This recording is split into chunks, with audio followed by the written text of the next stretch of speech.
نوصيكم هو ما تزربوش في الطحين ديال الزيتون، ما تزربوش.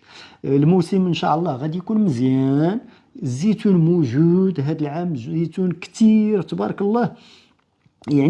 يعني تنظن غادي يشط. دابا كانوا شي وحدين تيقولوا 3 دراهم ونص 4 دراهم بالنسبه للزيتون اللي غادي يكون الثمن ديالو.